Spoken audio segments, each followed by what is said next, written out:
Hello there, very good evening to you. My name is Zena Bondati. Thank you for joining us. We are going to be talking about e-learning over the next couple of hours in this special virtual forum, just to discuss the issues around the e-learning environment, how the industry has been over the last couple of years in Kenya, what COVID had to do with it, and what the future looks like for e-learning. You can join this conversation online. You're using the hashtag on your screen, e-learning-KE. You can also tweet me at Zain Wandati, that's Z-E-Y-N Wandati, or you can also tweet at NTV Kenya, and in the course of this discussion, we will be able to sample some of your questions or some of your comments. Now, just to introduce the people who will be having this discussion with me, we have Professor Mwenda Ntarangwi, who is the Chief Executive Officer for the Commission for University Education. And we also have Dr. Moses Thiga, who's the Director for Online Learning at Kabarak University.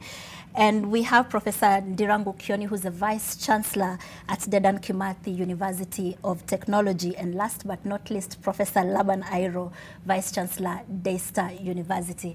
Thank you very much, gentlemen, for making time to talk to us. So over the next 1.5 hours or so, we're just going to dissect this issue, e-learning, what it is not, what it means for students, how students are interacting with it, or what challenges that students have been able to experience. So I'd like to start with Professor Kioni. What would you say is e-learning? Thank you very much, viewers. E-learning is basically the integration of the ICT in teaching. And by saying integration of ICT is that we are now in an era where we are using computers, where we can communicate with one another very easily. Because of the communication technologies, and it's therefore possible to achieve a lot in education by bringing those technologies into the mainstream of academic program delivery. So is it the same as, there's this word I've had people using, distance learning, is it the same? It is not the same. Distance learning used to be there before the advent of e-learning. E-learning is technology-based. E-learning must incorporate an aspect of ICT. And e-learning also extends beyond just, connecting the teacher and the student who are in different places. They can also be used when the teacher and the student are generally in the same environment. Okay. So there's a lot of flexibility that technology gives us. And as we talk of the meaning, I think there are many definitions of the e-learning and the virtual learning. And the definition that has been taken in this country is the one that is in our university standards and guidelines. It is essentially integrating the technology to make sure that we enhance the education, we enhance the quality of education. Thank you. Professor Ntarangwi, now that you've defined what e-learning is, can you tell us a little bit about the environment in Kenya, this e-learning environment in Kenya? What has it been like over the last couple of years? Thank you, Zainab. The environment has been slow to pick up until we hit the COVID-19 pandemic. And we wanted to have students and teachers and institutions deliver education. And so that is when we had a higher pickup. But some institutions had their resources and systems ready. But I think a number of us who are used to teaching face-to-face, we are comfortable in that zone. And so it took a little bit of a nudge from the threat of going completely mum and quiet when COVID came in. And so we found ourselves moving faster than we had anticipated. So the environment is quickly changing. I think as students are tasting a new way of learning, and teachers as well, they are saying we need options. And that's the kind of place we are right now. So would you say that right now all the universities are offering e-learning facilities, or are there some that still aren't? We have situations where when COVID came in, we allowed for what we called the emergency remote teaching for institutions to use whatever means they had to finish up their semester. And then as a commission, we put out certain guidelines, which we call benchmarks. We developed with our colleagues in the universities, saying this is what it takes to have quality university education offered through the ODEL system, e-learning system. Not every institution is right there. I think they're all gearing towards meeting those benchmarks, and as they are ready, we go and assess and then accredit them. Yeah. Professor Iro, I'd like to pick up from where Professor Ntarangwi has left off, talking about how the COVID pandemic came and changed the game, and universities now had to go online and offering education in whatever means that they could. What has the experience been for Daystar University? First of all, thank you very much for having us here this evening. I think to the common person out there, e-learning is the interaction between literally a computer and an internet. Those two must be present. And so when COVID struck and our government insisted that learning has to continue at every level, we immediately formed an ODEL board. Let me call it an e-learning board. We had champions from various schools, and they sat as a board. And they gave us the priorities that we needed to undertake as management to go to migrate from face-to-face to e-learning. Daystar had the advantage because it already had a very elaborate infrastructure.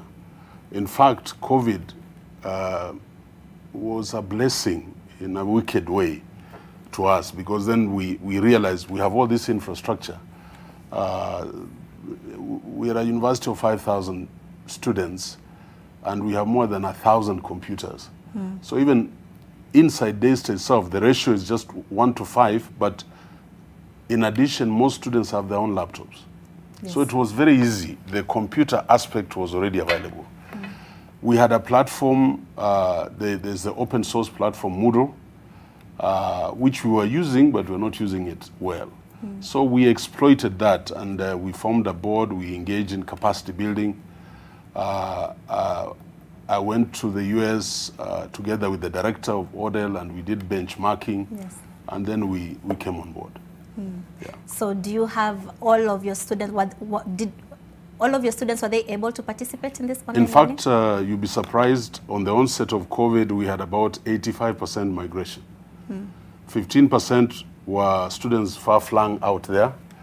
We provided bundle support, subsidies, and the 15% were not left behind. When they came, we made sure that they were given opportunity to finish up and do exams with the others.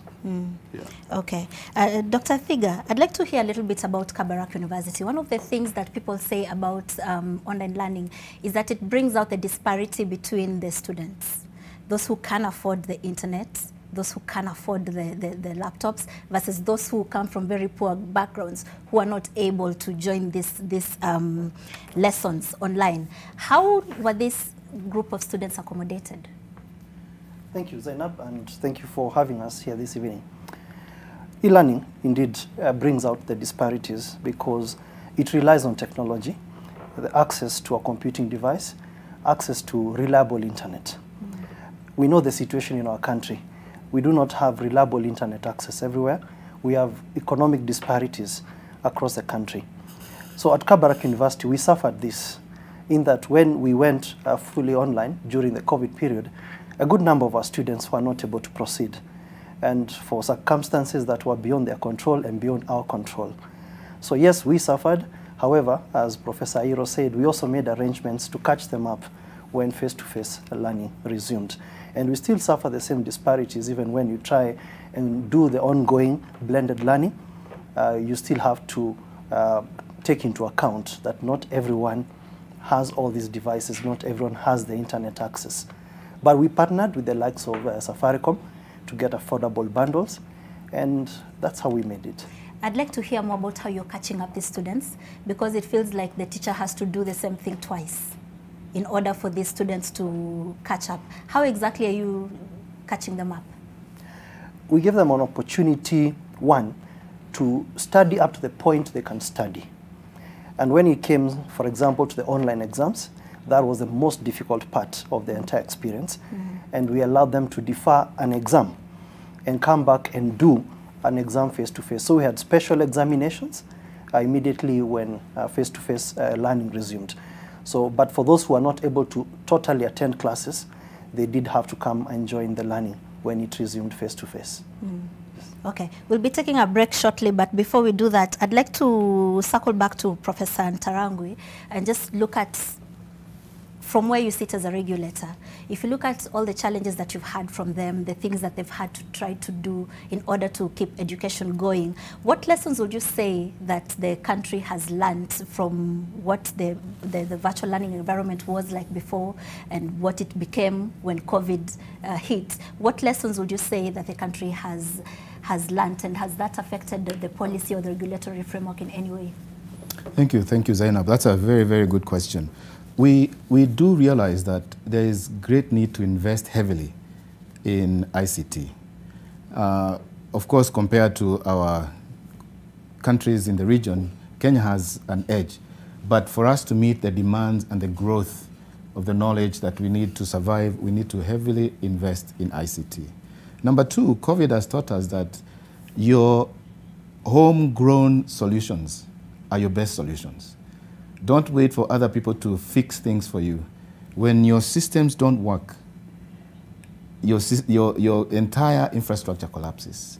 Number three, need to have options. I think we relied so much on one way of teaching and learning and assessing that when this came, it really broadened the disparities that you've talked about.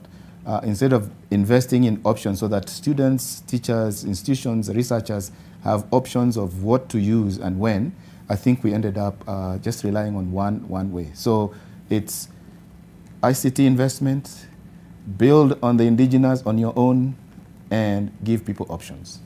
Yeah. Just picking up on all of those you've said, ICT investments, indigenous solutions. Have you, let's just start with the indigenous solutions. Have you, which are some of these indigenous solutions that you'd say we are currently implementing? Have we been able to nurture some, especially in this virtual learning space? I think one of them is relying on talent that is built in the country.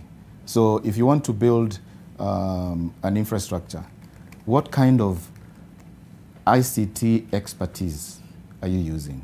Are you going to import people, or are you going to use your own?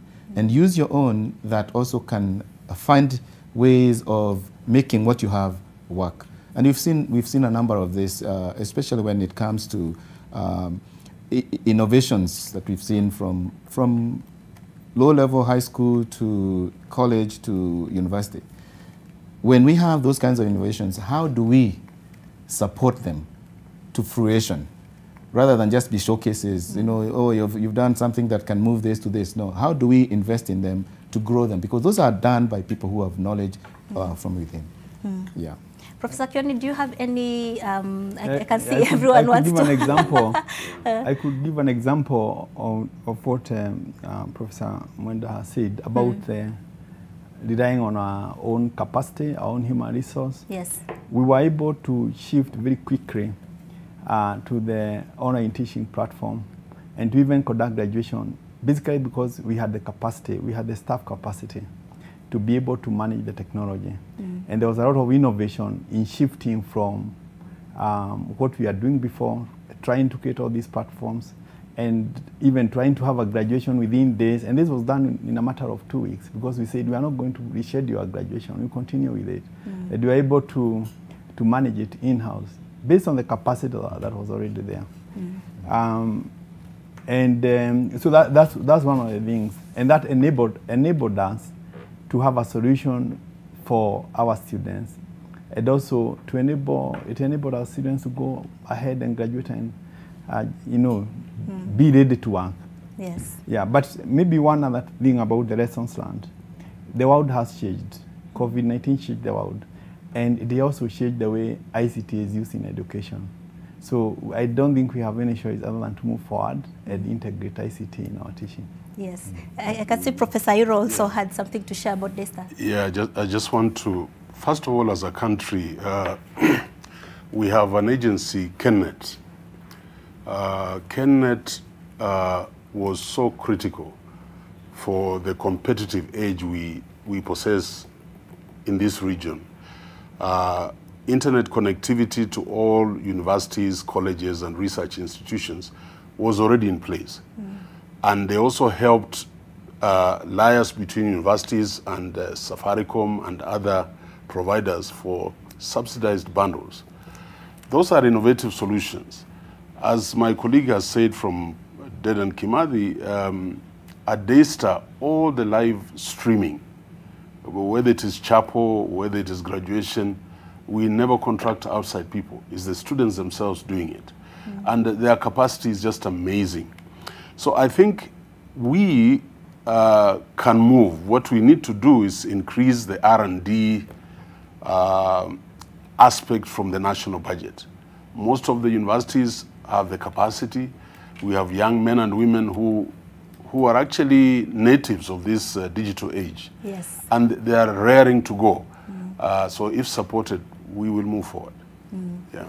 Great. So we'll be taking a quick commercial break at this point, but when we come back, we'll talk about a lot more, especially some of the experiences that students are sharing and how the universities are managing these experiences. We'll be right back. Don't go away.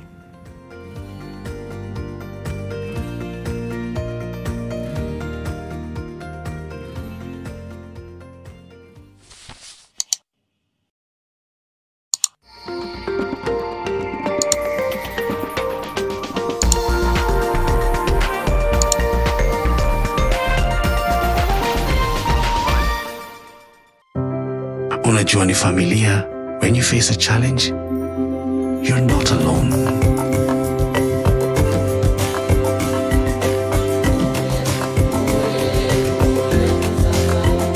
Ilara, part of every familia, vile tunaipenda. Since the pandemic, all mums know to be cautious of the many kinds of everyday germs that spread easily. Get peace of mind and protect the ones you love with the power of Dettol Bar Soap. It cleans and protects from up to 100 illness-causing germs. So no matter what type of mum you are, trust Dettol.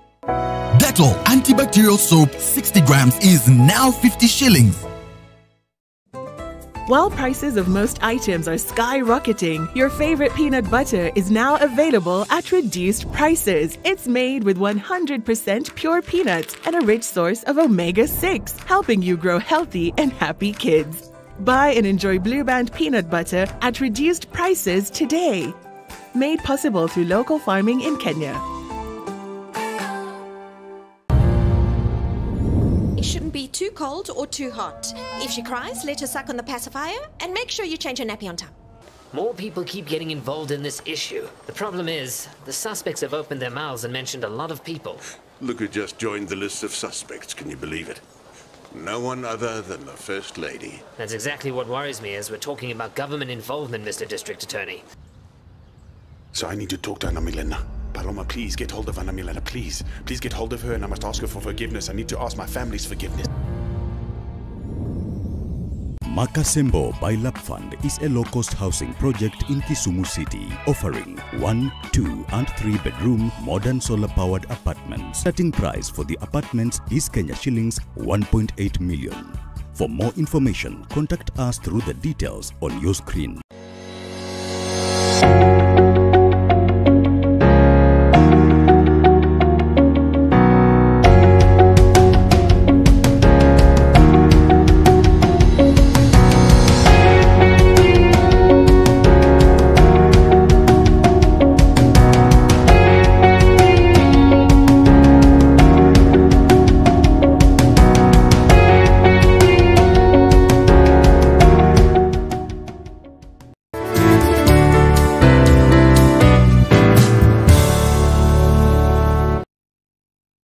Made with 100% pure peanuts and a rich source of omega-6, helping you grow healthy and happy kids. Buy and enjoy Blue Band peanut butter at reduced prices today. Made possible through local farming in Kenya.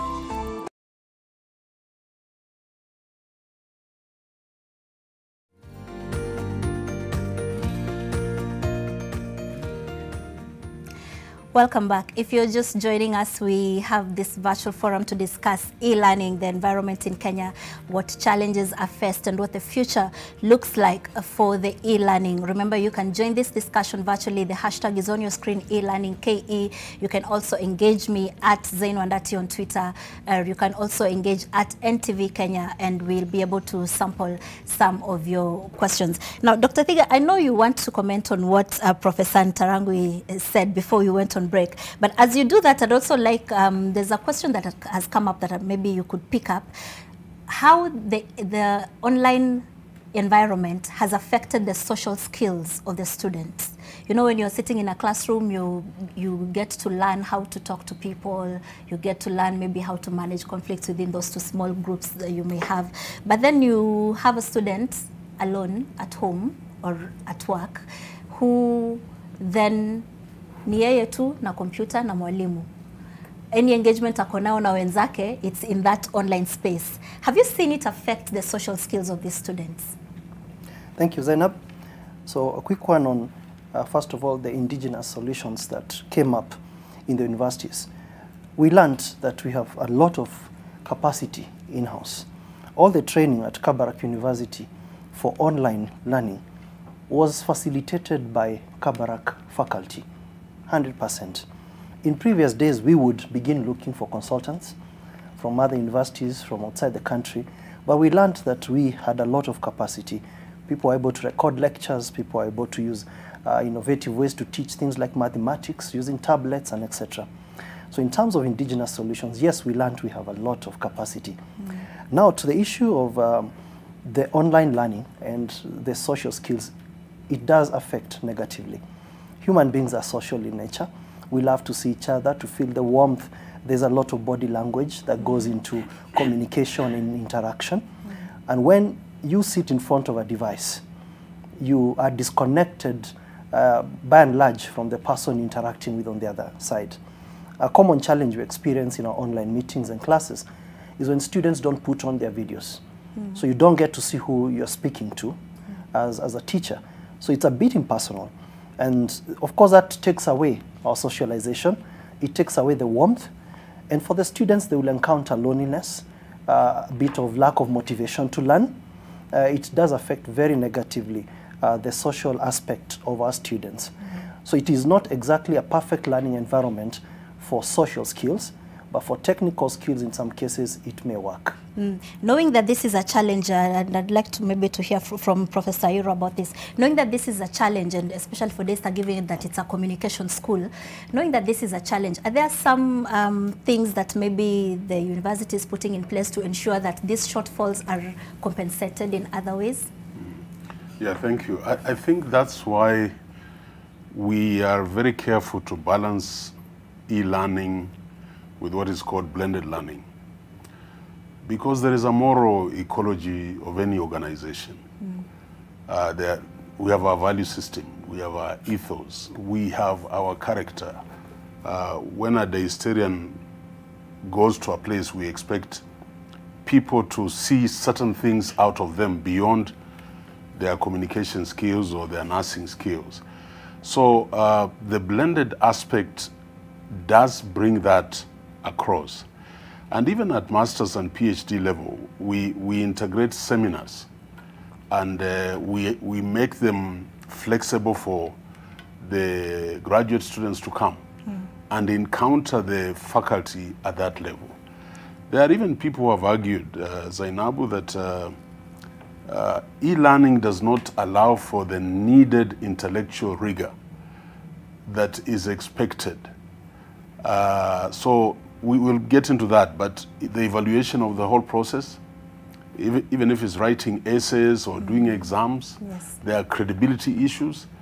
So we've got to be very careful. And in our benchmarking in the US, we had to bring in a new platform, the E360 platform, which is not open source, where we have the Proctor. The Proctor is a CID hidden and watches students when they're doing exams. We actually zoom in into their homes and we're able to see whether they're doing the exam under exam conditions. So yeah, so there are those aspects. And then what do we expect of somebody we are social beings, social human beings. So sitting at the cafeteria, my rugby team, the Falcons, playing, and their friends are cheering them on, that's what life is all about. And that's an aspect we have to be very careful as we walk to this other platform. Thank you. So myself, I'm currently enrolled in a program at a university here in Kenya, and we mostly do online, although a couple of times a semester we are brought together to meet. And the excitement we had at the beginning when it was online and everybody was excited about putting their videos on and participating and whatnot, it has gone fading as time goes by.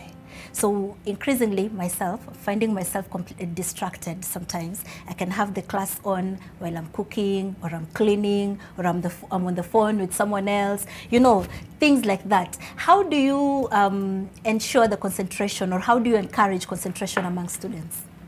Professor Kioni. I think that concentration is a challenge, and but an interesting thing before I answer that question, in response to what Professor has said about examinations, because that's I think a major issue. And during COVID, we moved from in-person to 100% remote teaching, and then back to now the choice of or a mix of, you know, online and blended learning. That taught us a lot of lessons, particularly with regard to examinations. At Dedan Kimathi University, we decided that the summative examinations that come at the end of the semester will be done in person for all programs. With regard to what you've also said about the social skills, we came up with a policy that a certain component, for undergraduate students particularly, must be done in person, because we need to see the students have those social skills. But that was informed by our experience of going through the pandemic and teaching remotely, and also starting very early when there was really lockdown. Then the students were not allowed to come to the university. With regard to the attendance at lectures, there are a number of technologies that are already in place, but we have to also build the capacity of staff to be able to use those tools that are available, or to organize the teaching in a way that they're able to continually monitor if the students are actually participating and engaging in learning. There are a lot of innovations that are actually coming through from the lecturers. For example, they do set, they can organize their teaching so that there are quizzes at the end of every session. There are regular examination also, or assignments to be handed in. The platforms also allow that maybe a student cannot move to another section before they are able to answer questions of the previous section successfully. So there are a lot of tools that are available, but it is a challenge, and it requires that actually the lecturer is fully equipped and they're also engaged to make sure that the teaching and learning are effective. Yes. Let me follow up on what my colleagues have said. Let me wear my educationist hat. Yes. Let me move away from the person who regulates. I think there is value also in looking at what opportunities for social skills has the online brought to us, rather than just see the negatives. In a classroom, there are introverts and extroverts.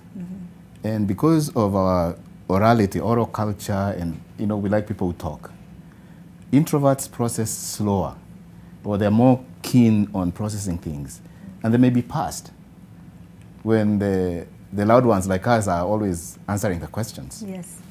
But the machine, the computer, allows them to think in their own private space and respond, which was not very possible in a face-to-face. So there's some element of an advantage to certain kinds of learners. Number two, what you've talked about, because e-learning, for the most part, is student-driven. Are you disciplined enough? Are you able to follow through? Can you focus? Can you complete your assignments in time?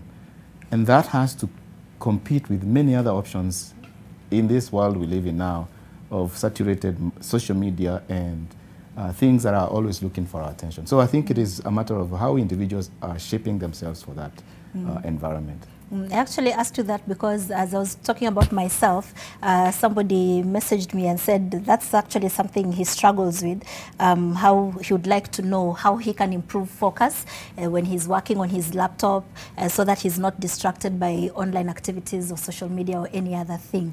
Maybe at some point you can share tips on how to increase the concentration. Yes, I can. What we do at Kabarak University, we realized a while ago that the traditional approach to teaching, what we call the sage on the stage, wouldn't work well, either in person or online. And we've progressively been shifting to what we call a flipped classroom. A classroom where the student is expected to participate in terms of presenting, in terms of answering questions, demonstrating. We put them in breakout rooms. So we design our learning engagements in that manner, so that if you want to be distracted, sooner or later you'll be called out by the teacher. And of course, you really don't want not to be found. But that said, e-learning is really an exercise that requires a lot of self-motivation and discipline. Picking up from where my colleague said, you have got to be intrinsically driven. And that's why it tends to be better for more mature learners who are going into the exercise to fill a specific knowledge gap, as opposed to younger learners who are still trying to find their footing in life and go to university because people go to university. So probably at a graduate level, you find that these learners will really be paying more attention, which is an observation we've made. Graduate students are more engaged, they're more attentive. Our younger learners tend to be quite distracted. Yes. Now, Professor, okay, on the bit of getting distracted. Because the e-learning is also supposed to accommodate that. And that is why at some stage you can have an arrangement where the student does not really have to follow the lecture at the same time that the lecturer is delivering it. You can go back and revise it later on. Asynchronous teaching and so on. So it accommodates that as well. It is particularly important for people who are engaged in other activities. Yes. Yes. Professor Iro, I'd just like to know, is e-learning for all courses? Are there some courses that you have to, for example, the program I'm enrolled in, the reason why these physical classes are quite important for us is because it's a journalism class, and at some point you have to be there physically to do some things physically. Would it work for all classes? Thank you. I think there are courses that have practical aspects. I know for sciences we can do simulations. We can create visual labs and they can prepare the gases and the reactions. But like for example... Where will they get those gases to do that at home? Yeah? Where will they get those No, there are simulations online, which they use. Communication, for example, the students still have to come and get into the studios and do what you're doing practically, and they're assessed. So it's inevitable that there will be aspects that require blended learning. But I think the deeper question you're asking is this: do we have the capacity, the pedagogical capacity, the ability to deliver an e-learning program? And we at DASTE have just managed to get 2 programs from the regulator, which are completely online. And if you look at the detail of that curriculum, you would not go to cook or you not go to listen to social media. The program is tailored such that when we give you that certificate, it's not a certificate for participation, being seen on the screen. It is a certificate for having learned. So the challenge we have as a country right now, and that's why I was talking about special funds to build the capacity of e-learning, is to have people train in the curriculum development that aligns itself to e-learning. Otherwise, we are just loading materials on the platforms. And then we expect our students to go through them, either on their own or with me on a Zoom session. And that is the challenge. And I was hoping that this interaction with us will help us sensitize the Kenyan nation that, as he said, we were in a crisis and he asked us to go online to deliver. But now it is time to construct proper online programs. Very expensive, very detailed, but you will never have somebody say, I am distracted, I am bored, because it is a very strict roadmap that you have to follow. Yeah. Yeah. I ask about the possibility of having all courses online because I have a relative who is doing something about mathematics, and I can't imagine sitting in an online mathematics class because the nature of a maths class requires such high levels of concentration. Yet she's managing online, and I find that quite interesting. Now, Professor Ntarangu, picking up from where Professor Iro has left off, it is now time to do proper programs on e-learning, and it's going to be costly, and also giving universities a special fund to enable them to do the migration. Are these things that the government is thinking about, and how possible are they to execute? Thank you, Zainab. I think the investment that is needed will have to be gradual. It cannot be a one-time sort of dumping resources, because institutions are accommodating and growing at different paces. And as they do that, I think now the best way is to identify the phases that will be taken, with the institutions allowing themselves to say which are the critical foundational areas we need to grow in. Right now, where we already have some opportunity to offer face-to-face and some element of e-learning, that blended, how can we invest heavily? I think that is one area, and it needs to be a decision that is nationwide. Institutions be funded according to those phases that they're taking. Of course, this will have to come from interactions between the Ministry of Education, the National Treasury, and planning, so that funds are identified that will help grow. It's not a one-time thing, it's gradual, because now that is the direction that we're going. But I wanted to also mention that sometimes we also need more research on which aspects of learning can not be delivered online. It's not just a matter of putting content, because content can be, now you can get content from anywhere. You see, it's... imagine medicine would be one of those courses. Yeah, so what are those aspects of medicine that can only be best taught face-to-face, and which ones can be given online, so that we separate this idea that now you're coming from face-to-face, you can go online, without knowing how the learning is taking place and what aspects of the delivery and the medium are good for each of the subjects. So this is not research that's currently underway? I think we are learning as we go. Okay, so it might be a little bit longer it before will we take can longer. say Yes. we now have. Okay, so Professor Kioni, I'd just now like to talk about the costs of e-learning. It is always, it is assumed that because you're doing this thing online, and I'm using my own laptop, or maybe I've got Wi-Fi at home, or I've got data bundles, it should be cheaper. But if you ask a lot of e-learning students, they'll tell you there's a cost on, I know in my university there is, on a fee structure that's called equipment, something like that, equipment.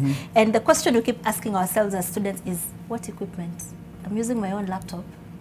I'm using my own Wi-Fi. So why isn't this cheaper?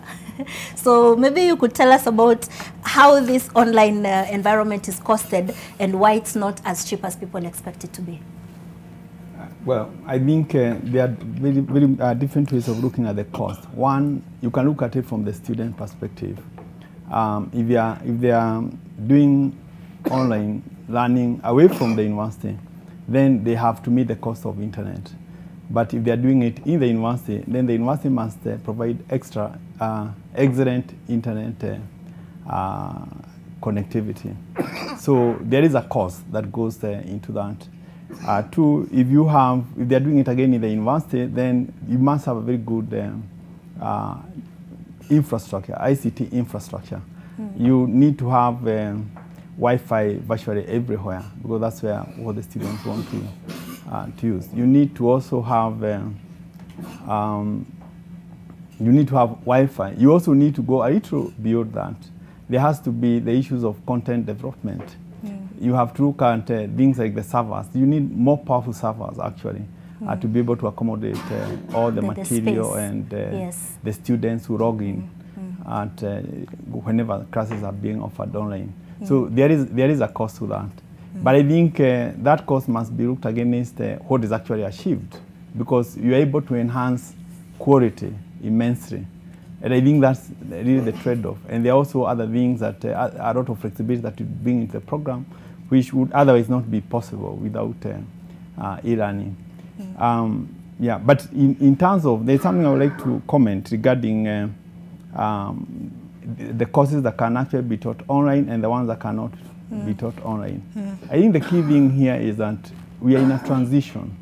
Some of the things we thought could not be taught online when we started about 3 years ago, when we were approached by the COVID-19 pandemic, things like mathematics, things like some courses in engineering and so on, which we thought would be very difficult to manage on the e-learning platform. With the time, a lot of solutions have been developed. It is no longer so difficult.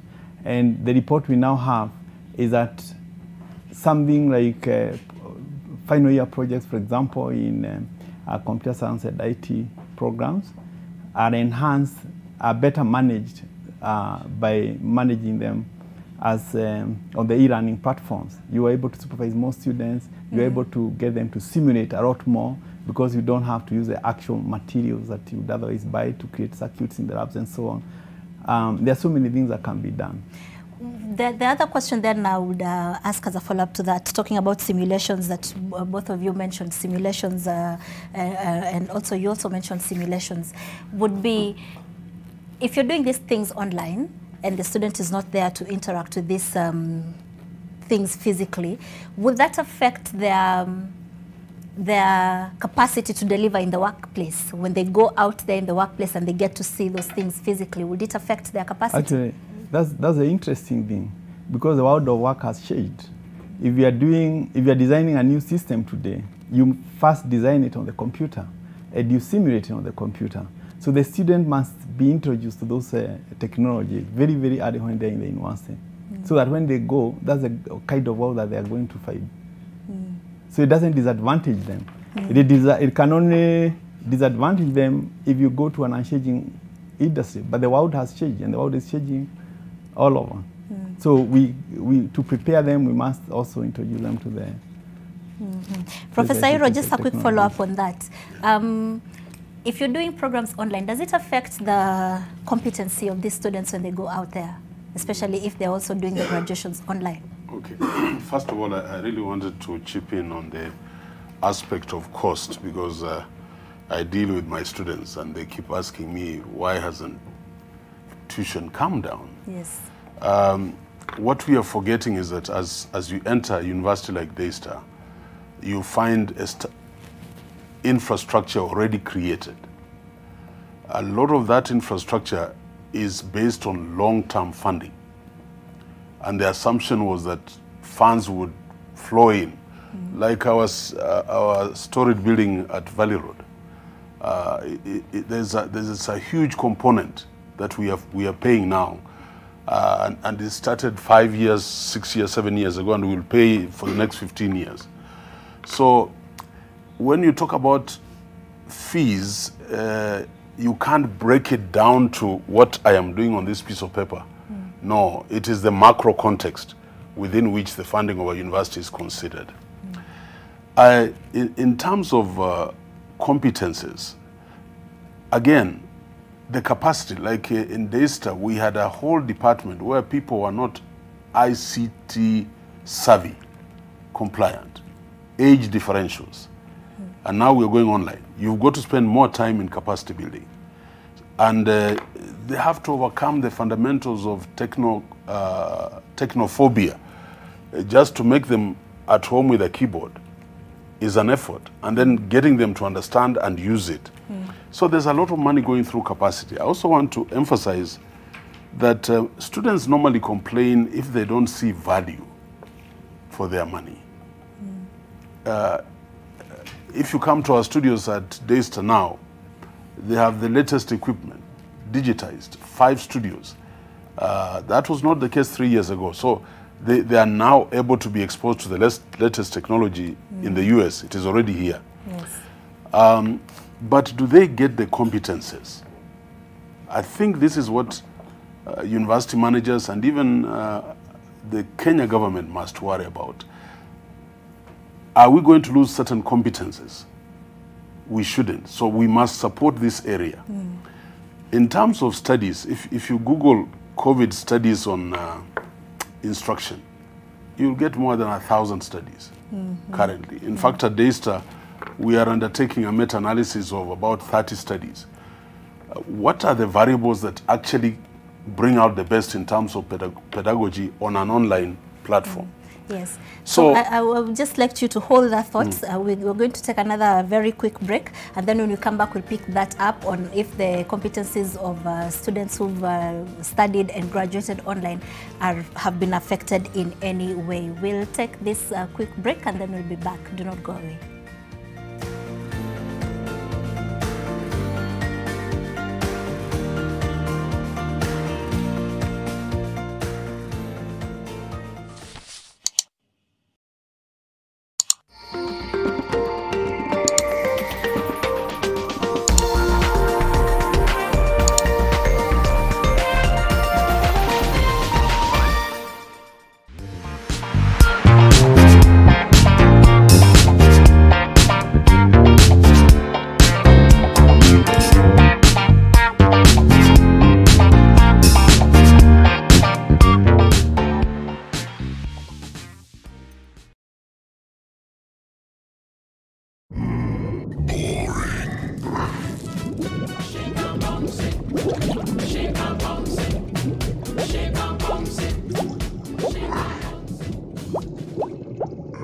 Red Bull gives you wings. We are proud of our African beauty. But when dark spots and marks appear, discover the power of vitamin C. New Garnier Even and Matte Dark Spot Corrector. The efficacy of vitamin C in a non-oily texture that deeply penetrates for less dark spots and marks. Skin is even and more radiant from week 1. Whatever your skin tone, stop dark spots with Garnier Even and Matte Vitamin C Dark Spot Corrector. By Garnier, naturally.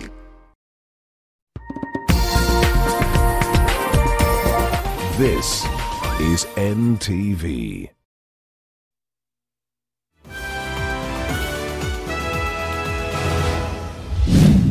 Tonight, who gave the order to rock us out? Mwangiwa area's spilt milk. In the case of Mwangiwa area, it only complied with 5 counties out of 24. Roots Party's Wajakoya is weeded out.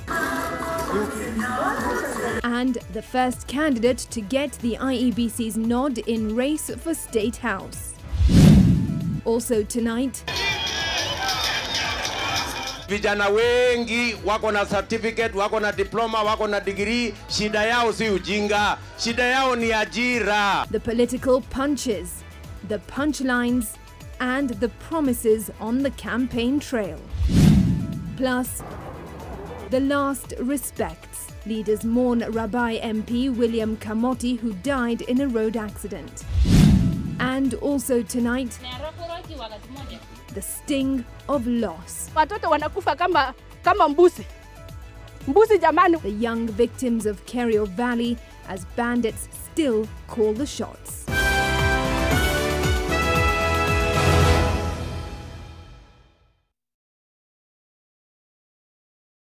We asked Kenyan women to tell us what they look for in a lotion.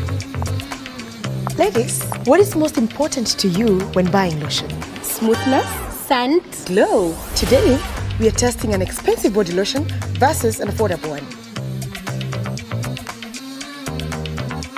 Ungenunua gani? Why pay more? Get great quality at an affordable price. It's just nicer and lovelier. Chagua Kenya's #1 body lotion.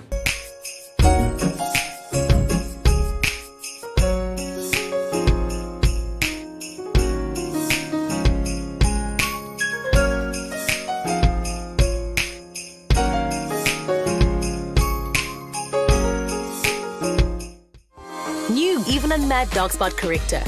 The power of vitamin C. Bye-bye dark spots. We all start differently, but we can all start with the strongest protection. Because some start early, others start late. Some from little homes, others from big ones. Some start together, or all on their own. It doesn't matter how you start, as long as you start strong. With new Colgate Maximum Cavity Protection. Now with fluoride plus arginine for 4 times more strengthening power. So that you can give them the strongest start to their day. Colgate. Start strong, stay strong.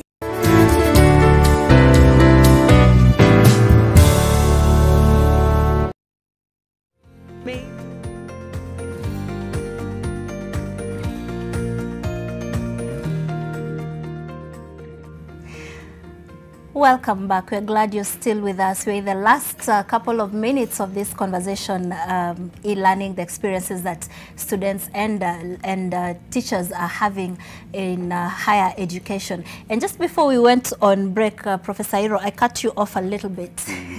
Yeah. You were talking about the cost of e-learning and why it's not as cheap as people think it should be. Yeah, I was also saying that there are hundreds of studies already on COVID, just in education in terms of instruction. So when we got the eCampus accreditation, we have sat down and pulled out about 30 studies. And we want to find out which are the critical variables we can manipulate to have an effective program. Now, all those things require heavy funding.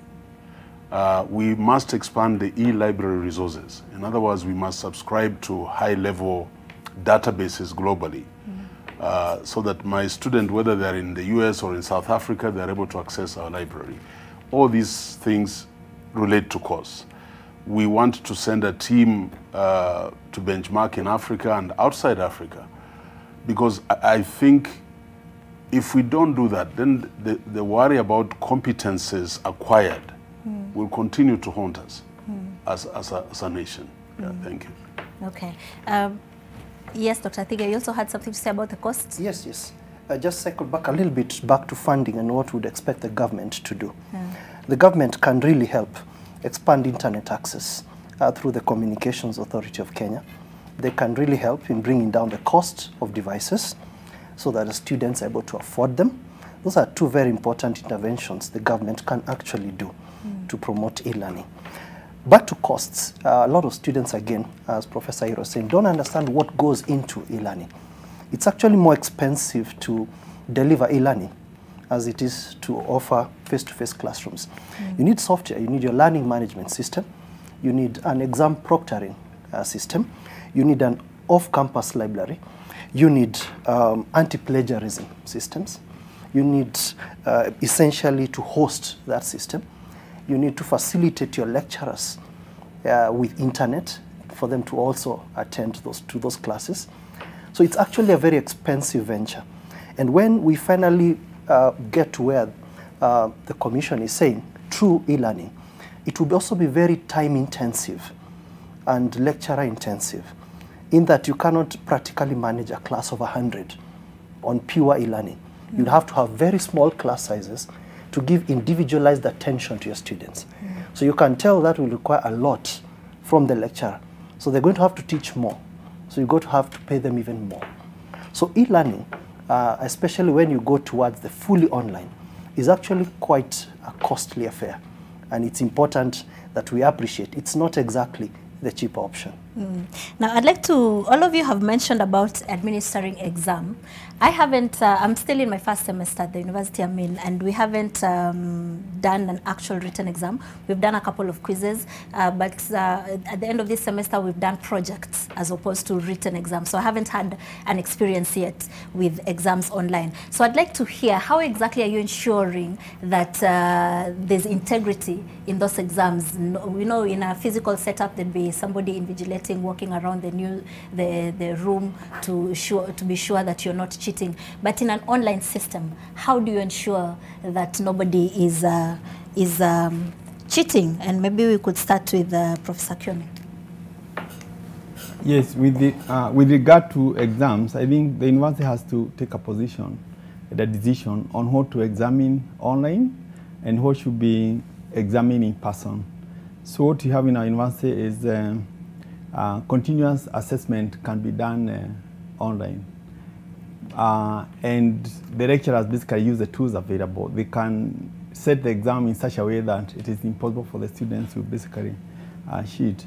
And I give an example. There are lecturers in my university who give an exam that has maybe 100 questions.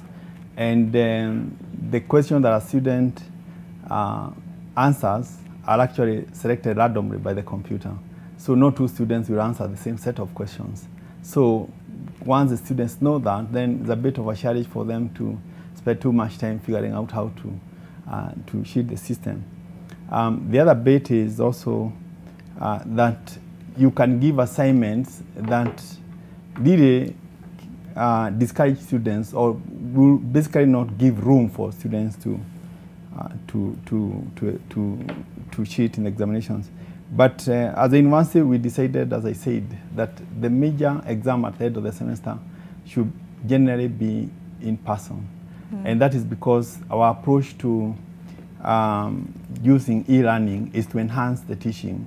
We only have one program where students are generally off campus and they have to be reached via internet. Majority of the other programs are where we are actually using e-learning to enhance the teaching and to enrich the teaching. So it's only a component, like 30%, that a student will be doing via e-learning. Okay. Professor Iro? Yeah, I think I agree with what my colleague has said, but there is a software, the Proctor software, that allows us to zoom in. We will zoom, we'll have a screen of all our candidates and we'll see what you're doing, even in your own space. So we randomize that process and to increase the validity of the exams. I like the idea of randomization of test items. In other words, all of us don't do the same question. But CBC is coming. CBC is coming to high school, CBC is coming to university. So in my university, we are already entrenched in problem-based learning. Nobody is going to memorize notes and come and regurgitate them at the end of the term. So it's problem-based, and we will test, as you're saying, you're given essays. A lot of the marks are carried forward from previous formative evaluations. And then at the end, you have an exam, 40%, 50%, but based on a problem, a case study. So we are asking for innovation, and as my colleague from Kabarak has said, that requires capacity, training, even in areas of evaluation and assessment, if we are going to have a valid exam system under the e-learning. Yeah. I could just weigh in on that. In addition to proctoring, randomization, what we are trying at Kabarak with our fully online programs is to test competencies. So we don't necessarily ask the students, what do you remember? No, it's about competencies. And we are setting our assessments. Now again, the terminology is shifting from examination to assessments.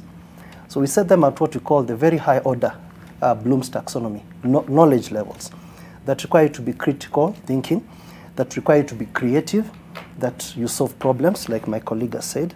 So, and then we put more weight on the continuous assessment as opposed to the final assessment.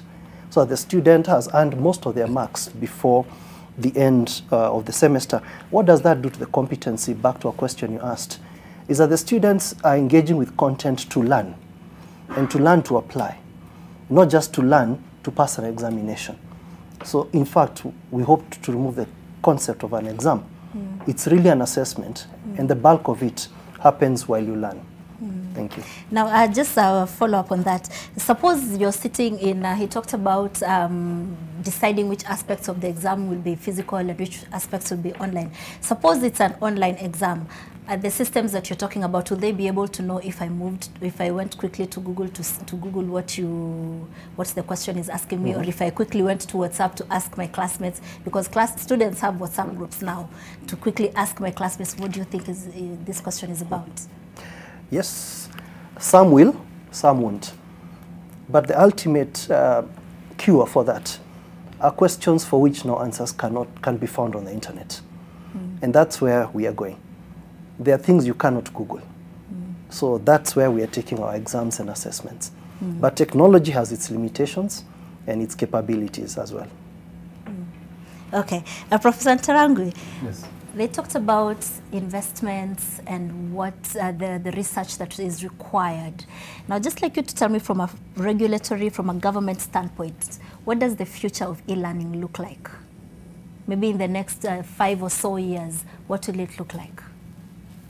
I think it will have become almost a normal way of providing education.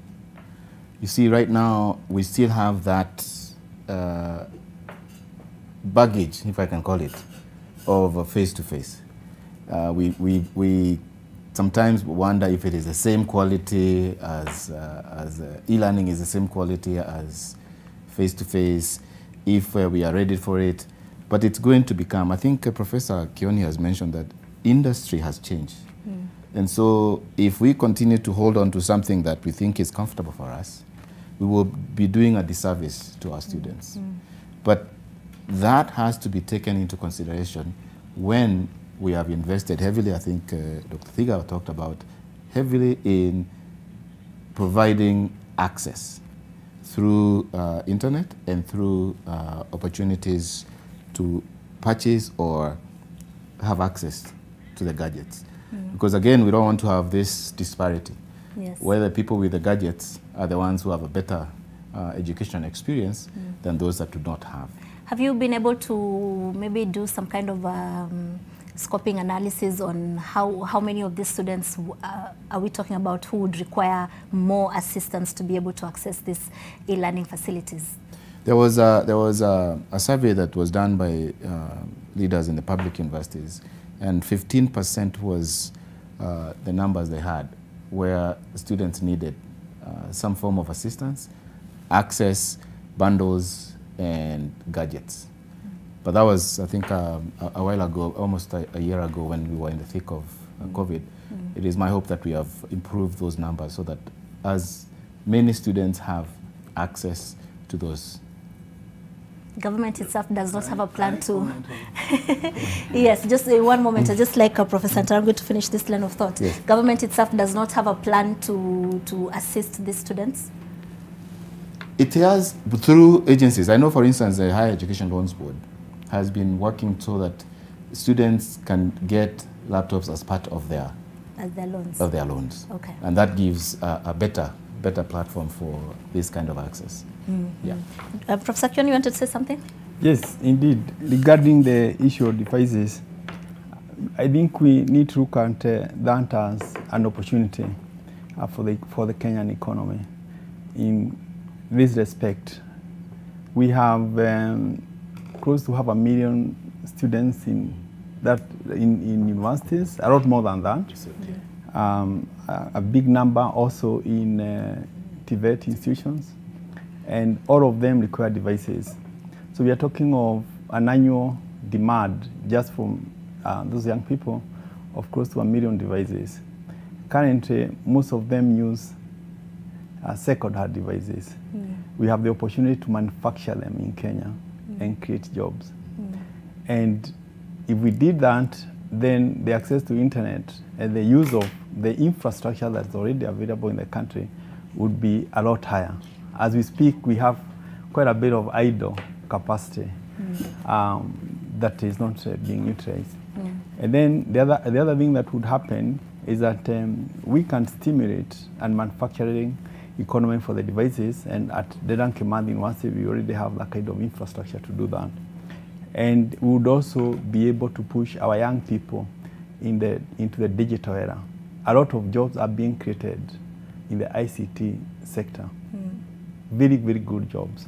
So there is an opportunity for transformation, and we can look at that investment in infrastructure as investment in the future of the young people as a way of stimulating the economy. Yeah. Okay, and Professor Iro also had something to say. Yes, I think we need to emphasize that there is need for a Marshall Plan. Just like after World War II, Europe was razed to the ground, there is a need for infusion of substantial funds to put all, not just universities, all learning institutions on the e-platform. It will pay back huge dividends. And the initial investment in this aspect is usually very high. But as we progress, it will come down, and then we begin to reap the benefits. So my plea to, we always talk about the government, but even the private stakeholders and World Bank or whatever, if we can infuse adequate funds and revamp the e-platform in Kenya, we will be wise from a futuristic point of view. Just internet connectivity. I was amazed. I've just come from Dadaab for 1 week. I was working with the schools in Dadaab under UNHCR. I was amazed that the remotest part of Garissa, 100 miles from Garissa town, internet flows like water from a hydrant. We can do it. So, but we need to think together. The universities, the government, we are all in this together. Yeah. Great. So we have about 5 minutes to go, so I'd just like to get into closing remarks here. Dr. Thiga, if there's one thing that you'd like us to take away from this conversation, what would it be? Thank you. E-learning works, blended learning works, and fully online programs work.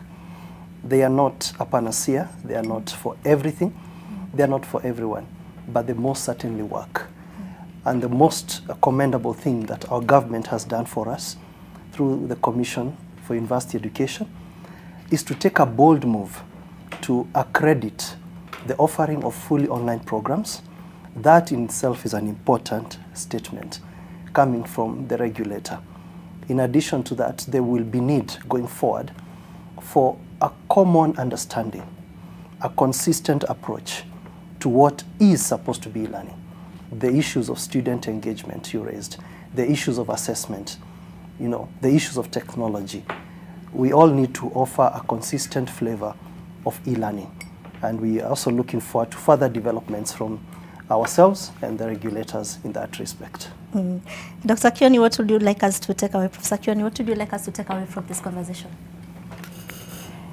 Yeah, I think is to accept that COVID-19 changed the world, it changed the way we deliver academic programs, and e-learning is now mainstream. It's no longer a peripheral approach to academic program delivery. So we have to embrace it, and we can't talk about quality anymore if it does not integrate e-learning.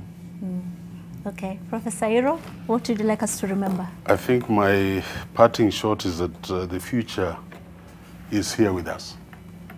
E-learning is here with us. But the challenge is that it is not evenly distributed. And those inequities, those disparities will mirror our social and economic development as a country. So as institutions of higher education, we have to be sensitive. It is with us. Can we distribute it evenly? Thank you. Now, finally, the government, you get to have the last word. When you think of e-learning, based on the discussion that we've had here, what would you say are the quick things that need to change in order to make it easier for universities? We don't have to wait for things to be perfect for us to move forward. We build as we move forward, because that is what has happened. When we started, even when COVID started, nobody had a blueprint, but there are certain measures we took which have borne fruit. Number two, no one is going to do it alone. Whether it's government, whether it's private sector, whether it is other players, we need to come together and see ourselves as partners, not competitors. Because when we do it well, we all reap the dividends. And finally, it takes individual effort to make this work. You will not give this job to the teachers, to the student, it is each one of us, and collectively we move forward. Are there any quick policy changes maybe that you could mention that are in the works, or? We actually, I would say, Zainab, in the region, we were the first regulator to allow teaching to go online when we didn't have 100% structures, because we knew our people are capable of making things happen. And now we have it. So it's allowing things to go in tandem with the changes that are there. Yeah. Great. So maybe in the next 2 or 3 years, the universities will not be complaining about a difficult working environment, like the fund that they talked about. Will that be something that will be something that we'll find solutions. And I think because the university is also part of government, especially public ones, they will be finding solutions as we move forward. And for us as a regulator, we always involve the institutions in this. We are in this together. Yes. Let's not wait for someone else to come and do it. Thank you. Thank you very much, gentlemen, for making time to have this discussion with us. We were speaking to Professor Mwenda Ntarangwi, the CEO for the Commission of University Education, Dr. Moses Thiga, Director of Online, Kabarak University, Professor Ndirangu Kioni, Vice Chancellor, Dedan Kimathi University of Technology, and Professor Laban Airo, Vice Chancellor, Daystar University, just discussing this whole matter of e-learning. Remember, this conversation does not end here. You can continue it online. The hashtag is #elearningke. You can also engage me at Zain Wandati or at NTV Kenya, and you can keep this discussion going. Right now, we have to say goodbye. We have to bid you good night and make room for Spriti Vidyarthi with NTV tonight.